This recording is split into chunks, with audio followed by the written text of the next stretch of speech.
We started regionally, we self-distributed, and that allows you to get a lot of feedback directly from from the retailer, from the consumer, and it allows you to control the messaging, control your growth.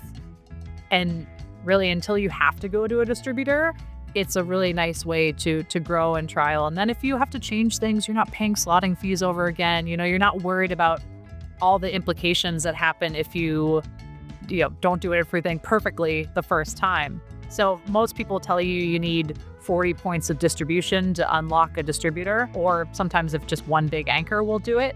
So you don't have to worry about it. You don't have to deal with it until you get one of those anchor stores. And then once you do, a lot of times they don't want to deal with a bunch of little brands.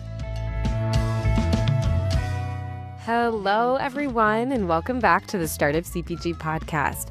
This is Grace, and I'm here with another founder feature. Today, I'm talking to Susan Hartman, the co-founder of Recoup, a gut-healthy hydration brand. Recoup is gearing up for a big year with a national launch at Sprouts and plans to develop a new SKU. Susan and I talk all about how they're supporting their nationwide expansion, their approach to fundraising, and the trends she's seeing in the beverage category at large. I hope you enjoy this episode, and as always, let me know what you think. Hello, everyone. This is Grace, and I am so excited to be joined by Susan Hartman today. Susan is one of the co-founders of Recoup Beverage. Welcome to the show, Susan. Thank you. Thanks for having me. Yes, I'm so excited to have you here. Startup CPG, the team, we're all a fan, and Daniel is, of course, a big fan of Recoup as well. But I'd love for you to introduce yourself and your brand to our listeners. Sure. I'm Susan Hartman. I'm co-founder of Recoup. We are a gut-healthy hydration beverage. Always have a can with me. And we are using 3 key ingredients: prebiotic fiber, electrolytes, and ginger. So great for gut health and hydration. We are regenerative organic certified, and the first beverage brand to actually have that certification, which is super exciting. And we have no added sugar and no stevia. So really clean ingredient list and really delicious beverage. Yeah, that's awesome. I love all things gut-friendly that are also not always kombucha or sauerkraut Yes. or something like that. I'd love to hear a little bit about how you came to Recoup. And I know you have a co-founder, Siwat, and I'd love to hear a little bit about how you guys came together and decided to create this product. Sure. We connected through a fellow MBA. So we both went to Cornell for our MBA programs, but we were in different classes. And a friend of mine knew that I was in brand management and marketing and said, there's someone I'd like you to meet. And so I met Siwat. He had actually started Recoup just in his kitchen, in his tiny studio in Manhattan. And when I met him, he was in a small commercial kitchen. He was self-distributing, but he had created this amazing product. And I was really excited about him and his story. So he actually spent the first 3 years of his life in the hospital, went through 10 major surgeries before he was 12, was born Wow. with a lot of gut health and digestion issues. And his mom is Thai, so she'd make him these ginger home remedies. And, over the course of time, they helped him with his recovery. And he went on, got a master's in physiology and master's in business, and was creating this product really to help people feel better. So I met him, was really excited about the ginger and kind of the deliciousness of the product, but I was a college athlete. And so for me, I put on that sports lens and recovery lens, thought, this is hydrating, it's delicious, it's good for recovery. Really, anyone could be drinking this and benefiting from this. And so we joined forces. I, left big CPG and joined as co-founder, and we repositioned and relaunched Recoup. Wow. Oh my God. So exciting. And I'm sure a bit scary, though, to leave big CPG. How did you come to that decision that you were kind of ready to make the jump and go into founding this small, CPG brand? It was a lot of things. I feel like some people probably grew up with a corporate environment in mind and were kind of ready for that. I sort of ended up in that way through really amazing different experiences. So I worked in nonprofit. I did traveling sales internationally for a long time.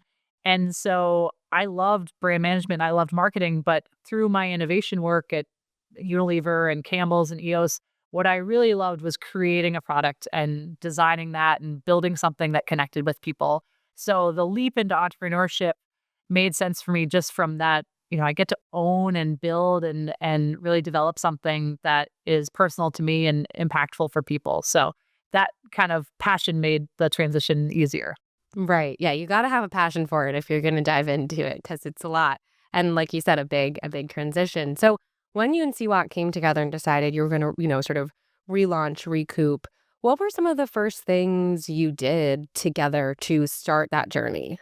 I mean, so we met casually for about a year before he asked me if I'd be interested in being co-founder. So we already had a relationship built. One of the biggest things was table stakes for me was I don't want to join if it's not a shelf stable beverage. So he got to the point where he was ready to start to do that. So our first step was really reformulating to be a shelf stable beverage, and refine the flavors, work on making it kind of delicious and very commercial. So that was step one. A lot was just kind of building trust and sharing ideas and figuring out how we were going to work together and dividing up the world, which as you know in the entrepreneurship world, there's a lot of things to do. So trying to figure out our lanes.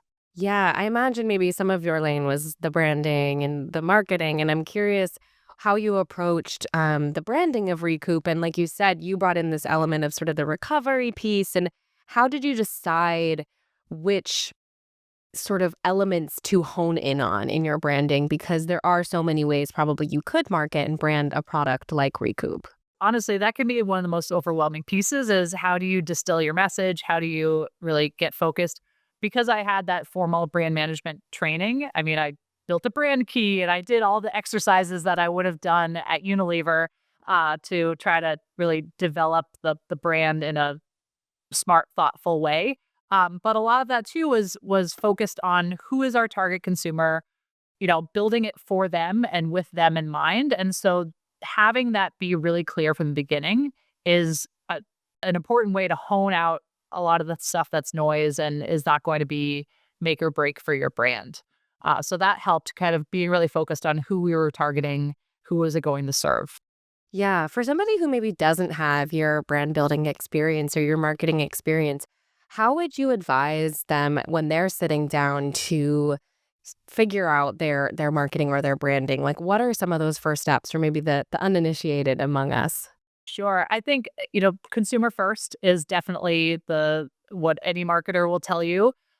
Being really focused, and that has to be a very specific person. It can't be, oh, women or anyone who likes natural products.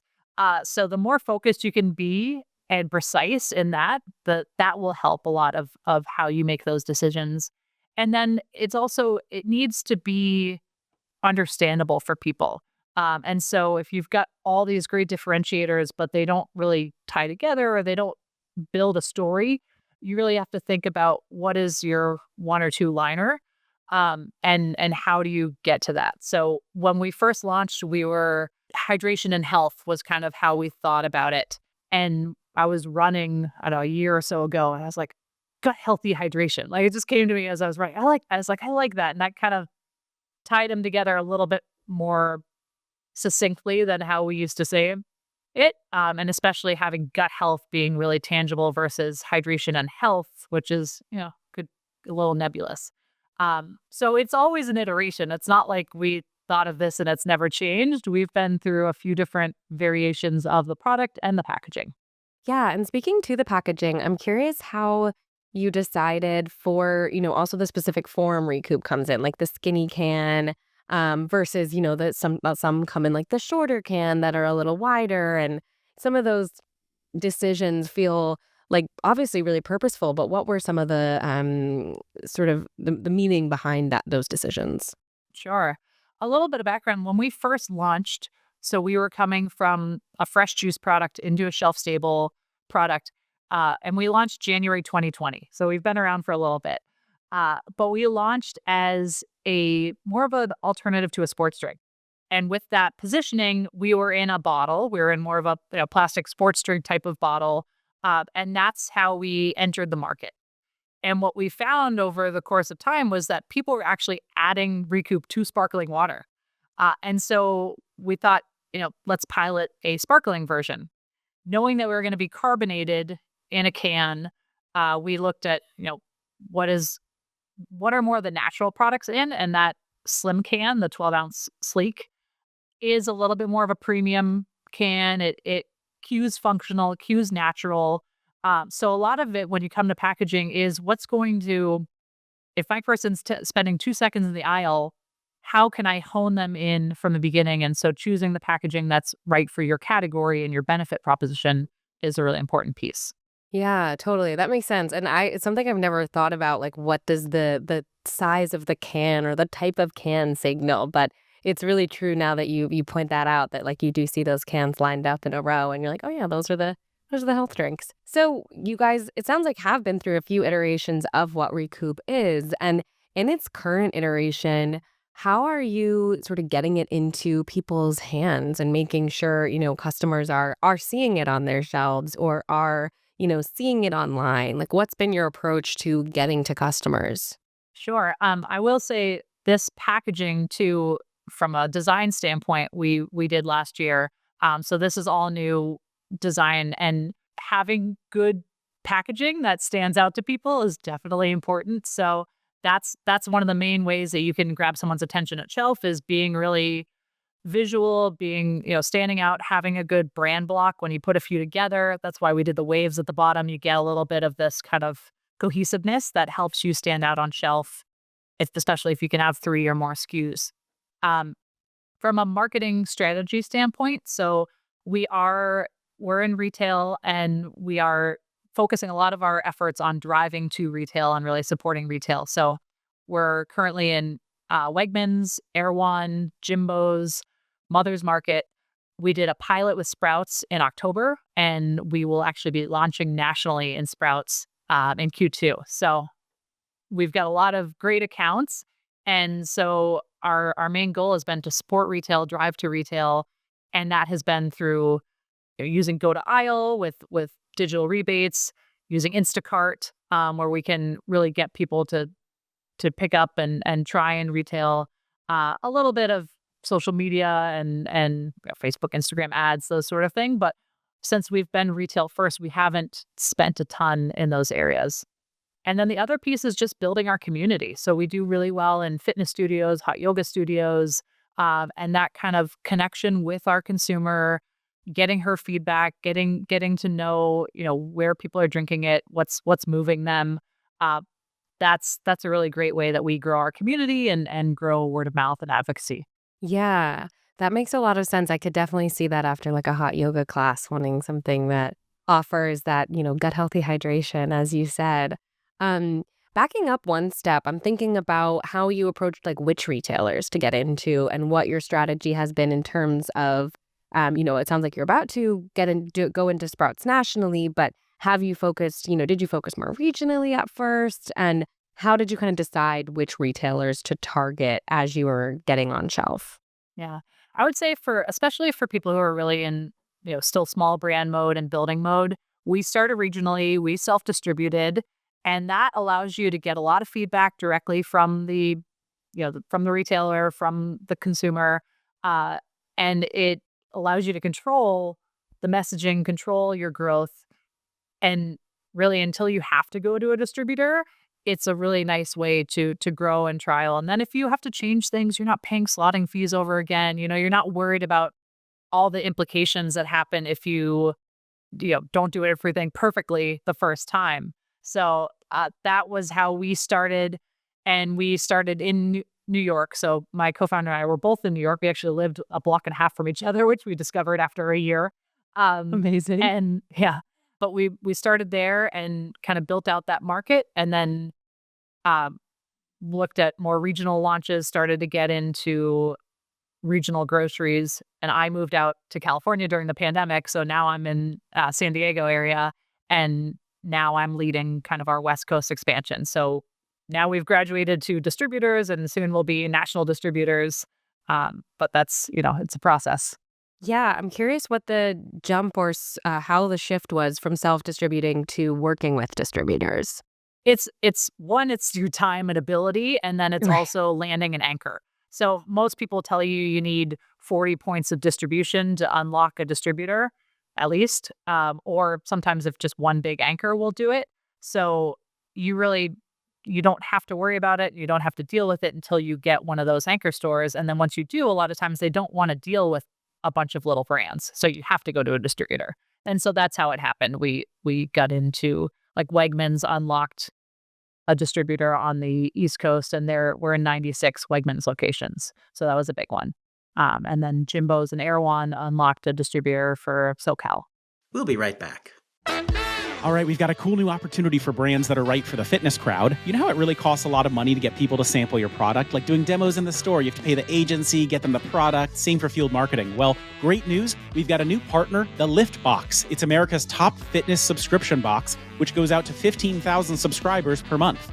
You can get in the box. There's no cost to participate, and they actually help you out with some money to cover your COGS because they end up selling the boxes to their subscribers, which means the audience really values the products inside. On top of the money and exposure, you get to take advantage of their product photo shoots, post-sampling surveys, influencer seating, and media opportunities. Check them out. Find out why brands like Lenny and Larry's, Ghost, and Alani Nu use them. If your product would be a fit, visit their website for more information. It's theliftbox.com/partners. That's THELIFTBX.com/partners. It's in the show notes.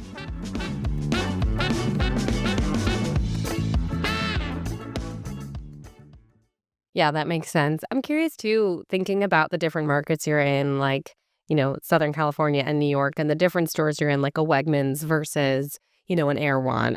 Have you noticed a difference in like those different markets in like how you're marketing to consumers, or have you found that your consumer sort of stays consistent no matter the store or region? I mean, I'll tell you, it's a little bit of a black box of like who exactly is buying us at Wegmans, right? Because I don't have, Right.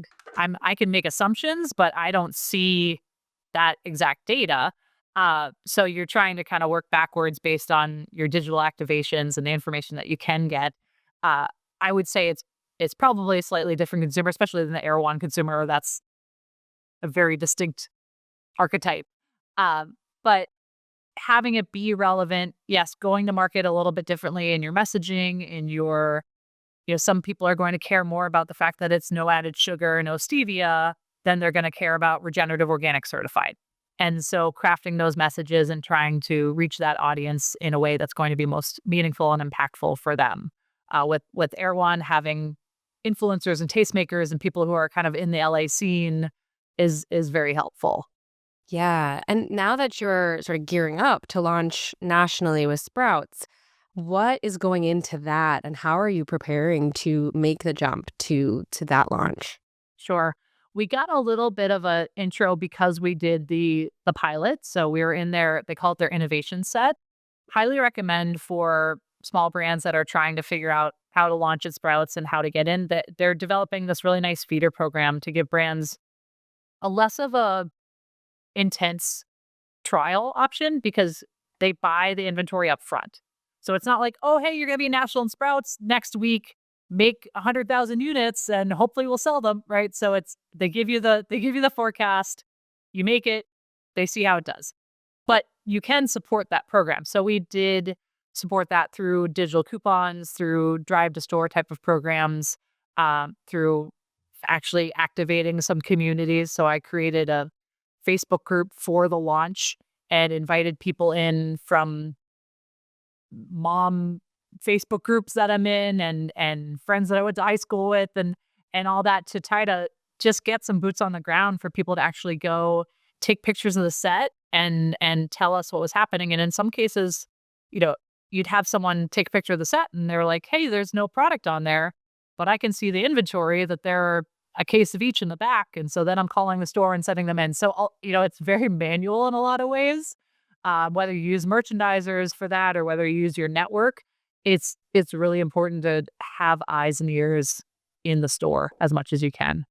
Yeah. How are you planning to do that when you are in, nationwide and you're, properly launching? Are you, you're going to still rely on these friends and family, or are you reaching out to like, other sort of avenues to get those eyes and ears in the store? I mean, Still leaning a bit on friends and family, but we will probably do a little bit more investment in merchandising services.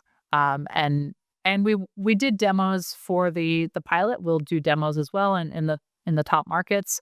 And that's always a great way to just have a pulse and see what's going on, as well as trial and get people to taste it. Yes, right. There's nothing better than getting someone to taste it and then they buy it. And Yes. I'm so that way that like we're all, so susceptible to a little, it's in front of you and you try it and you're like, oh, I love this. This is great. And especially when you're doing your grocery shopping, I always like to get myself a little fun beverage while I'm grocery shopping because, Little treat. yeah, you got to get yourself a little treat. But then I like when it's something a little bit healthy and I'm not going to like, I'm not getting like, well, I've never liked soda to be honest, but I'm an anomaly in that way. So, but I always like a little something healthy while I'm getting my shopping done. Um, how have you found your retail partnerships, like working with those retailers or calling the store and being like, hey, there's no Recoup on the shelves, but I know you have an inventory. How have you approached like managing those relationships and those partnerships? It's you have to be actively reaching out a lot. And so, I mean, there are some retailers that when you talk to them, they're great and they'll share information and they're really warm, but they don't always email you back. And so it might take a lot of emails in order to get a response. And that's kind of I would say the common thread in the industry is, especially the buyers, they're busy, they get hundreds of emails a day. And so if you can get time with them, most of the ones I've worked with have been really great, but it's just a matter of getting in front. Do what you can. So like I talked to the Jimbo's buyer today at a Naturally Network event, and had a great conversation with him. And he's been very open and very positive. But if you see that someone's going to be on a podcast or they're going to be at Expo West or something, just do the work to get as much face time as you can. Yeah, and speaking of Expo West, I know you guys are going to Expo West and a few other trade shows. And when this is airing, everyone will be coming back from Expo West and probably be exhausted. But I'd love to hear about how you are preparing for something like Expo West, which is such a huge investment, both in your time and your energy and your money. And what sort of your goals are for attending Expo this year. Sure. So a big one of our goals is raising capital. So I actually, let's hope I've won it by the time this is announced, but I am a finalist for the Expo West Pitch Slam, so the big one that New Hope puts on, and also the NCN Nutritional Capital Network Pitch Slam. So I'll be on stage twice at Expo, which is great visibility for the brand for consumers, but hopefully for investors as well. And then getting in front of retail buyers and just expanding our reach. I mean, Sprouts is a big customer for us, so that's going to be our focus and our priority to make sure we do that well and not try to get in too many doors too quickly, but having those conversations at Expo, building those relationships, getting the face time, as I mentioned, that'll be a big piece of why we're going to be there. My advice for smaller brands, last year we did the organic marketplace. Obviously, you have to be organic certified, but that was a perfect, like, dip your toe into Expo because it's one day. You can't spend a lot on your booth. You can only do a banner and a tablecloth, so it's not taking a ton of money to do the activation. And that was just perfect for us to get some visibility, to be present, and to kind of kick it off. Do you have like specific buyers? I know some people before they go to Expo, have like a list of people and they have their picture and they're like ready to stop them in this hall if they see them. But I'm curious if have any specific strategy for how you get that face time. I mean, obviously the people walk by you, they come up to the booth, but how do you sort of approach making Expo sort of meet your needs? I love the idea of a bingo card, like, of all the people that you Right. want to talk to. Doing outreach ahead of time as much as you can. So even, it might just help them if they're walking around. Well, I think I saw an email from that person. It might bring them over when they might not have thought of you otherwise. Or ideally, they actually email you back and you get a meeting or get them to have your booth on their list. I have really good vision. So I'm the eagle eyes who stands in the aisle and I'll be like, 500 yards away, there's a buyer badge. And having like a runner that goes out and greets people and talks to them and just makes sure that you are out in front of your booth or next to your booth versus standing behind the counter and hoping that people come to you. You really do have to be proactive and be respectful. Obviously, people don't want to be hounded, but they're there. That's their job. They do want to talk to brands. So as politely as you can do that, making sure that you find them and you get in front of them. Some of the after party and other events around Expo can be a really good place if you see someone speaking. Where they will be. So doing some of that homework as well. Yeah, totally. I'm And thinking too about, oh yeah, sorry. I was just gonna say, I do want to say this year we actually won a booth from Included CPG. So we're a certified minority owned. They invest and advocate for minority owned businesses. So we're super grateful to be at Expo with that presence because of them. And if it was just on us to do that level of activation and spend, I don't know if we would have done the whole booth this year. We might have done the organic marketplace again just for budget concerns, but we were able to get it through Included, and so super grateful for that opportunity. Yeah, that's awesome. I've heard so many, I've talked to so many brands who have done that program, and they've really valued it, and it's such a great opportunity for brands such as Recoup. Um, I'm also thinking about, you mentioned that you're hoping to attract maybe some investor eyeballs when you're doing these pitch slams, and I know the budget is always tight for a small CPG company. But how have you guys approached your funding?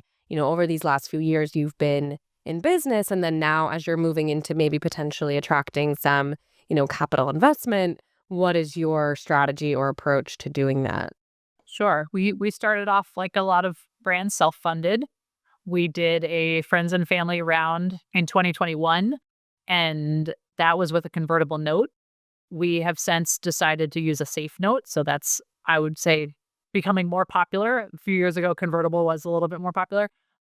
So now we're using a safe and we're in the middle of a raise right now. So maybe we'll be done by the time this podcast airs, but raising 750K with a safe. And really, we've reached out to friends, family, angels, looking at both of our alumni networks, a lot of, I would say, local community groups like angel groups or local network groups have been a great resource, whether they're investing or they just know someone who knows someone.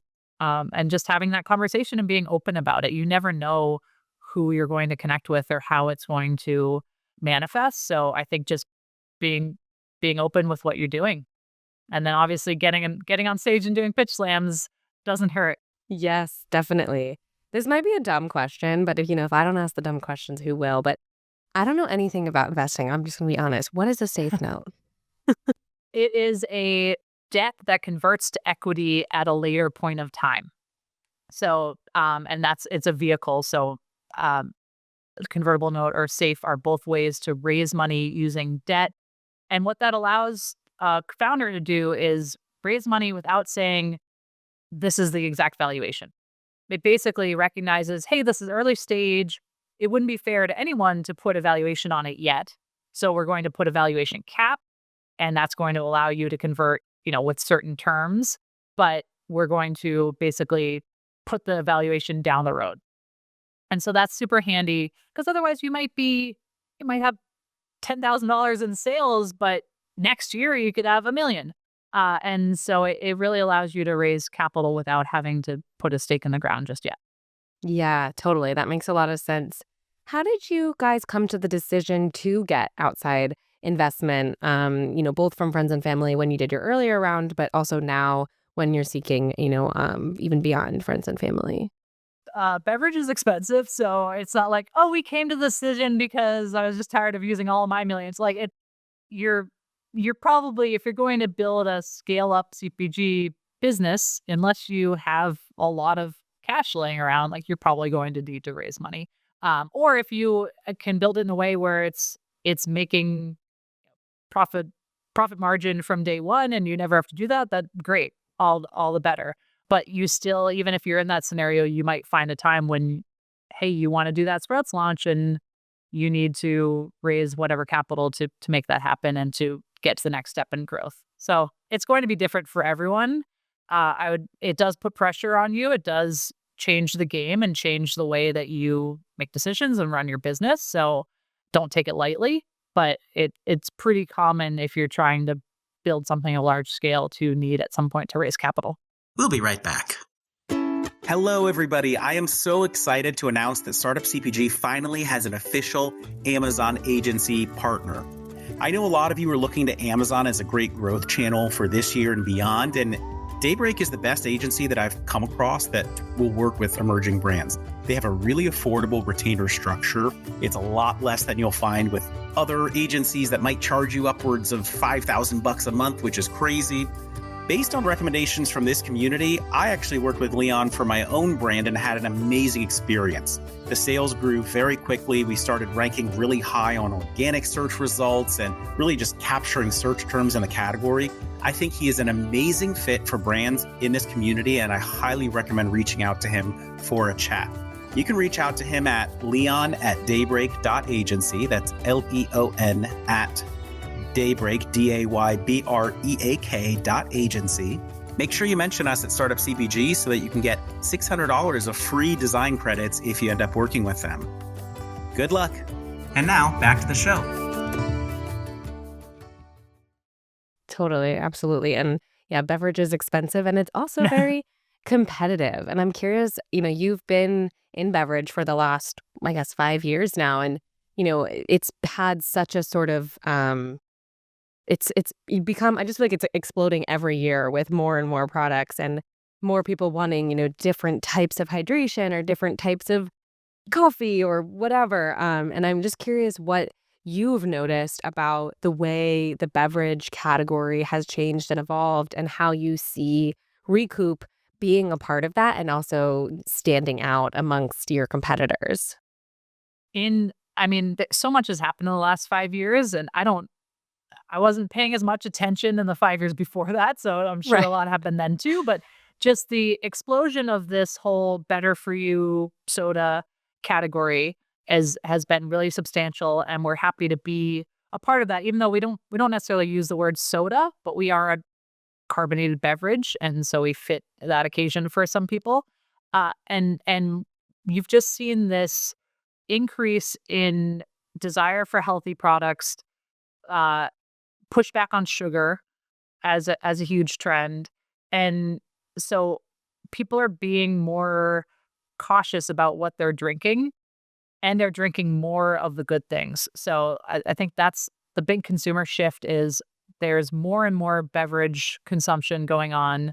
And they're looking at, better for you beverages as the option and being more aware of what that means. So as a product that has no added sugar and no stevia, we see a lot of people that are super excited to not have added sugar, but they're tired of just having this bitter, weird flavor that comes with it. So the stakes are getting higher and higher every year on how it needs to taste and be functional. I think things just used to be functional and people sucked it up and dealt with it. And now the bar is higher to be delicious and functional.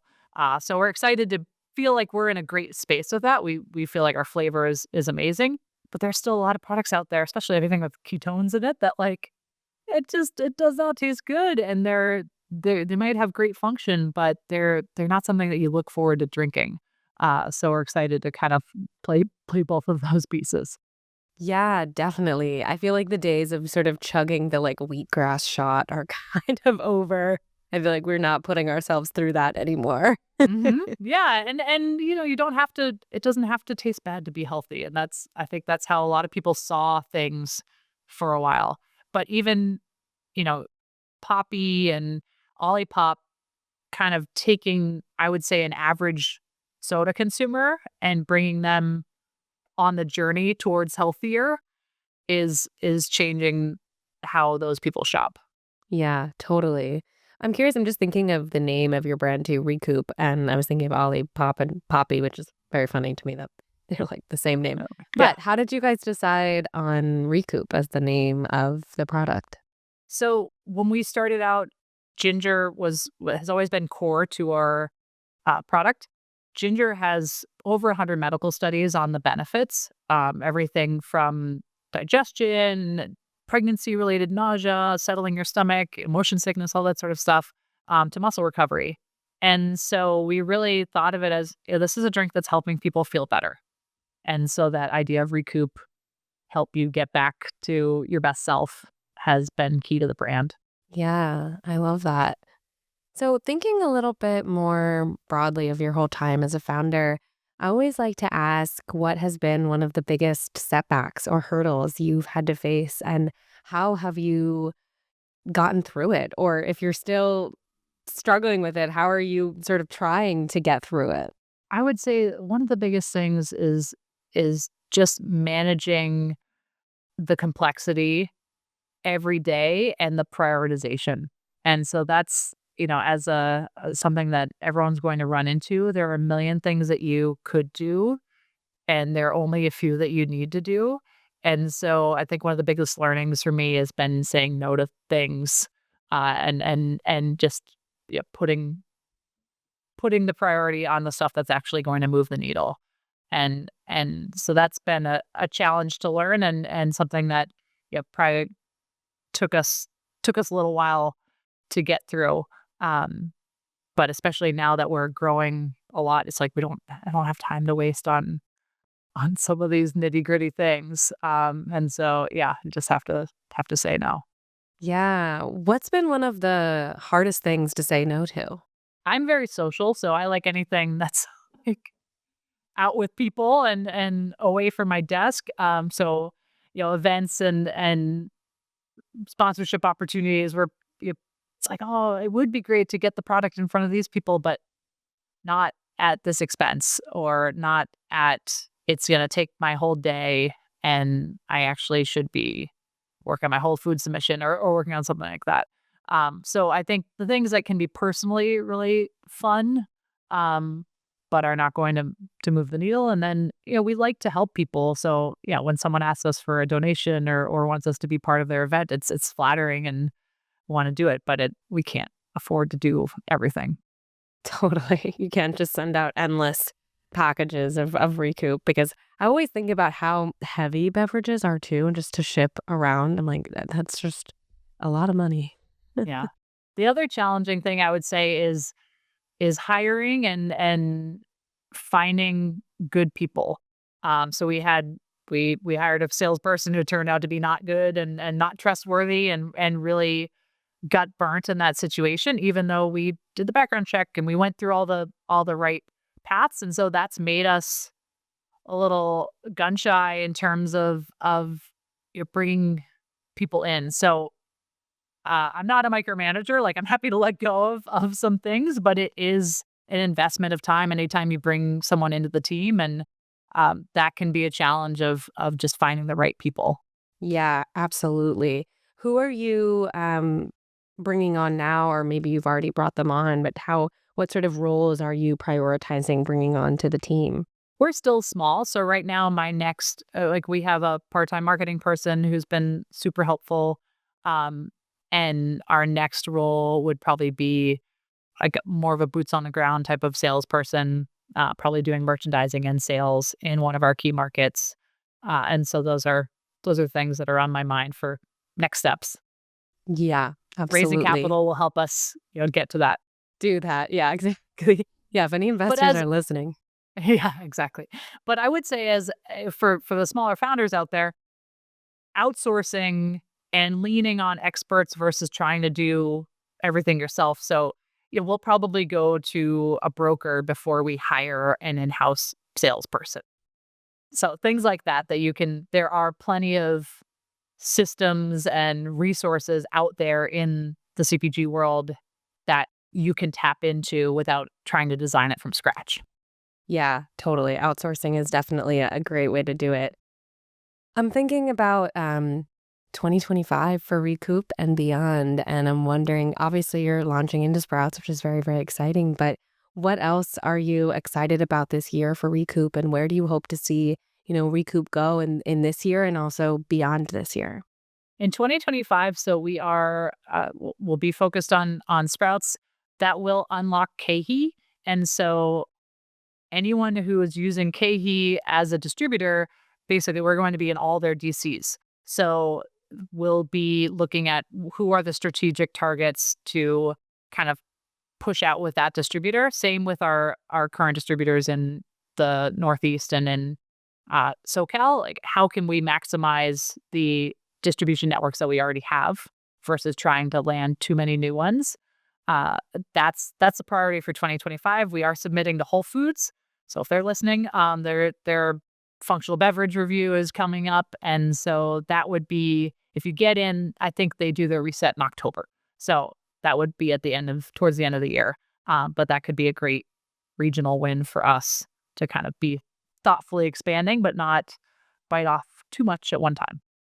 Absolutely. Yeah, it's a hard game to play, I feel like, of the how much to expand versus, focus on where you are, and that breadth versus depth conversation, I know is a hard one to balance as a founder. But, selfishly would love to see you guys at Whole Foods because that's my closest grocery store. There we go. And I go there all the time.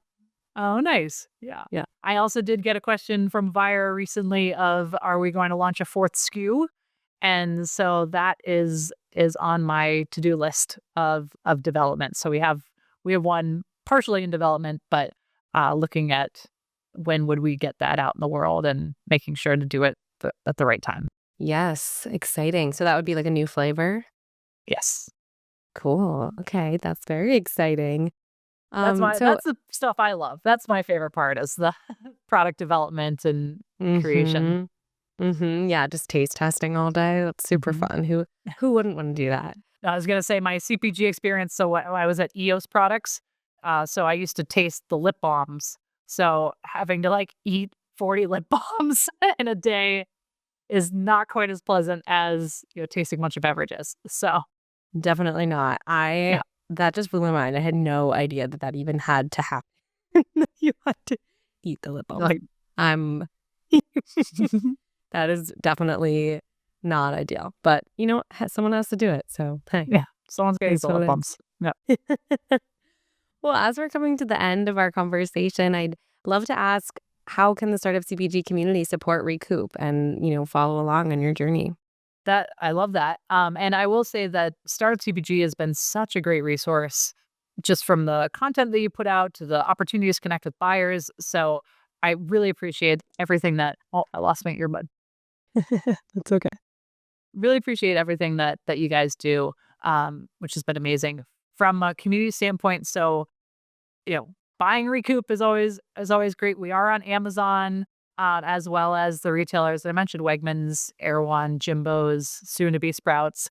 But without spending any money, just helping to share content, whether it's on LinkedIn or on Instagram. We're at Recoup Wellness. We're on TikTok, but I need to do more of that. And leaving a review. And so if you like a brand, no matter what the brand, leave a review. It helps so much. And that's an easy thing that you can take 5 minutes and do today, and leave a few reviews for the brands that you like. Yeah, that's a great reminder to myself as well. I need to go review some brands after we get off this call and show them some love, because I know the reviews can do a lot. Well, everyone should, either buy Recoup or follow Recoup and share everything about them. And I hope when this airs, you've won every pitch slam and, everything's worked out. But I can't wait to see, where Recoup goes next. And, good luck on the whole journey. Thank you. Thanks so much. Yeah. Thanks for coming on the show. All right, everyone. Thank you so much for listening. If you enjoyed this episode, it would help us out so much if you left a 5-star review on ratethispodcast.com/startupcpg. I am Grace Kennedy, the host of the Founder Feature Series, so feel free to add me on LinkedIn or reach out to me on Slack. I'm always on the hunt for new and exciting brands to feature. And if you're a potential sponsor who would like to appear on the podcast, please email partnerships@startupcpg.com. And finally, as a reminder for anyone listening, if you haven't already, we would love for you to join our community on Slack. You can sign up via our website, startupcpg.com.